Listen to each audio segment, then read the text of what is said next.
बिसलेरी एक ऐसा ब्रांड जो भारत के घर घर तक अपनी पहुंच और पहचान दोनों को बना चुका है। बिसलेरी एक ऐसा ब्रांड जो पानी के क्षेत्र में अपनी बड़ी और ताकतवर पहचान हासिल कर चुका है। बिसलेरी आखिर क्यों बिक रहा है? जी हां, बिसलेरी की कंपनी के मालिक उसे अब बेच रहे हैं। आखिर कौन है वो खरीदार? तमाम सवाल आपके जहन में जरूर उठेंगे कि बिसलेरी जैसी कंपनी को क्यों बिकना पड़ रहा है, उसके मालिक बिसलेरी को क्यों बेच रहे हैं, आखिर बिसलेरी चलाने वाले किस बात से परेशान हैं और वो किसे इस कंपनी को बेचना चाहते हैं। मिनरल वाटर के नाम पर बिसलेरी इंटरनेशनल का वो मुकाम किसी के पास अब तक नहीं पहुंच पाया है। तमाम बड़ी कंपनियां इस क्षेत्र में उतरी हुई हैं। बिसलेरी इंटरनेशनल के मालिक हैं रमेश चौहान। 82 साल के रमेश चौहान एक खास भारतीय औद्योगिक घराने को ही अपनी बिसलेरी इंटरनेशनल को बेच रहे हैं। क्या उनके पास कोई और ऑफर नहीं था? आखिर वो कौन सा औद्योगिक घराना है जिसे बिसलेरी इंटरनेशनल बेचा जा रहा है? तो चौहान बताते हैं कि रिलायंस और नेस्ले जैसी बड़ी कंपनियां भी बिसलेरी को खरीदना चाह रही थी, लेकिन उन्होंने बिसलेरी को इन लोगों के हाथ नहीं बेचा। तो आप सोच रहे होंगे कि वो कौन सा घराना है जिसे बिसलेरी इंटरनेशनल को रमेश चौहान बेच रहे हैं। तो रमेश चौहान बताते हैं कि अब से 3 दशक पहले Thums Up, Gold Spot, Limca और माजा जैसे मशहूर सॉफ्ट ड्रिंक्स ब्रांड बहुराष्ट्रीय कंपनी कोका कोला को उन्होंने बेच दिए थे। इसके बाद वो बिसलेरी को अब बेचने की तैयारी कर रहे हैं। चौहान ये बताते हैं कि उनके लिए ये फैसला काफ़ी मुश्किल भरा रहा, लेकिन उनके पास इस कंपनी को आगे ले जाने के लिए तमाम मुश्किलें दिख रही थी।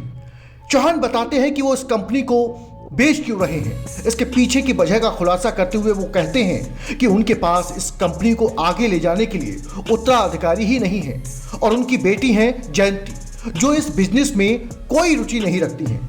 चौहान बताते हैं कि बिसलेरी एक ऐसा समूह है जो उन्होंने बहुत ही मेहनत के दम पर भारत में स्थापित किया है।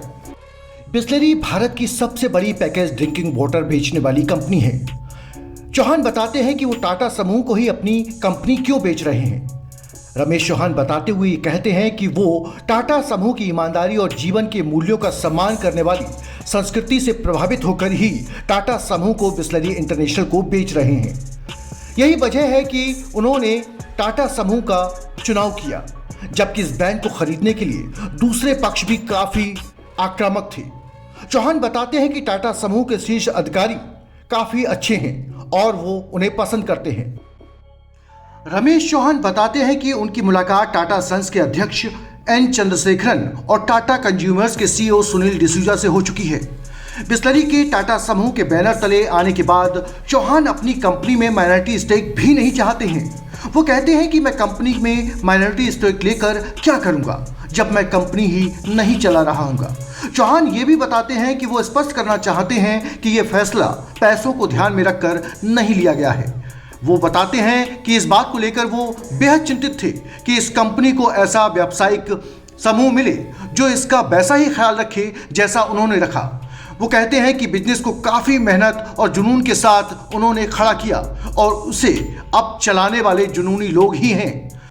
वर्तमान में बिसलेरी इंटरनेशनल के मालिक रमेश चौहान बताते हैं कि साल 2023 के वित्तीय वर्ष में बिसलेरी का वार्षिक टर्नओवर 2500 करोड़ रहने का अनुमान है और इसका शुद्ध लाभ लगभग 220 करोड़ रुपए के आसपास होगा।